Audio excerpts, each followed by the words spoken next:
হয়ে আমরা মানুষ হয়েছে, এখন তার সে যদি দাবি করে আমাদের কি করার আছে? কিন্তু আমরা বলতে চাই আল্লাহ আমাদের যে শিক্ষা দিয়েছেন যে মানুষ মানুষ থেকেই, বলুন সুবহানাল্লাহ। এবং এটা শুধু কথা না, এটা বিশ্বাসের একটা অংশ, ইমানের অংশ। ইমান আনতে হবে।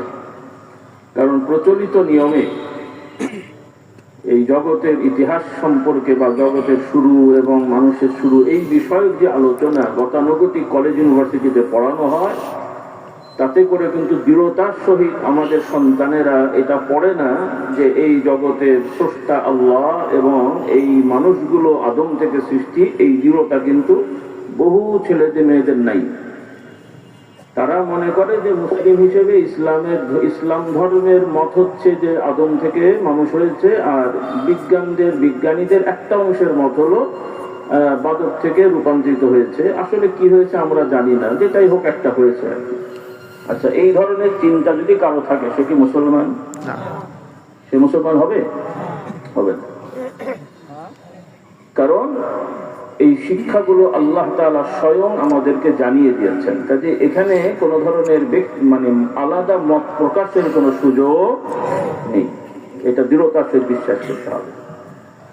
এবং এই জগতের স্রষ্টা একজন আছে, এটাও শুধু আমরা বলছি না, এটা সব ধর্মের লোকেরাই বলে যে স্রষ্টা একাধিক স্রষ্টা।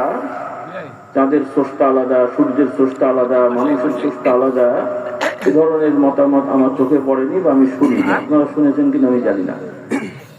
হ্যাঁ, যেটা অন্যান্য ধর্মের সাথে ইসলামের সাথে যে বিরোধটা, সেটা হলো ইলাহ নিয়ে, ইলাহ উপাস্য মা'বুদ।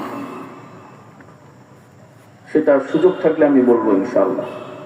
আল্লাহ তাআলা আমাদের বোঝার তৌফিক দান করুন। আমিন।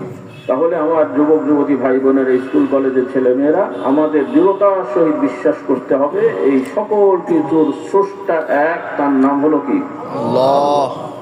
আর এই সৃষ্টিকর্ম কিভাবে হয়েছে, এটা অনেকগুলো পর্যায়ে আল্লাহ তাআলা উল্লেখ করেছেন। কিভাবে এগুলো হলো কোরআনুল কারীমে এগুলো বলা হয়েছে।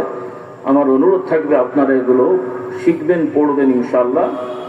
এবং যারা ইমাম খতিব সাহেবরা আছেন, আপনারা জুমার আলোচনায় ধারাবাহিকভাবে কোরআন থেকে এই বিষয়গুলো স্পষ্টভাবে বলবেন, কোরআন থেকে সরাসরি বলবেন।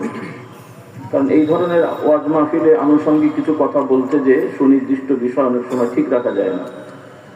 কিন্তু আমার পরামর্শ, অনুরোধ, আপনারা মাশাআল্লাহ সবাই তো জুমা পড়েন, আর বাংলাদেশ শুক্রবার ছুটির দিন আছে। জুমার দিনে আমরা জুমার খুতবার আগের যে সময়টা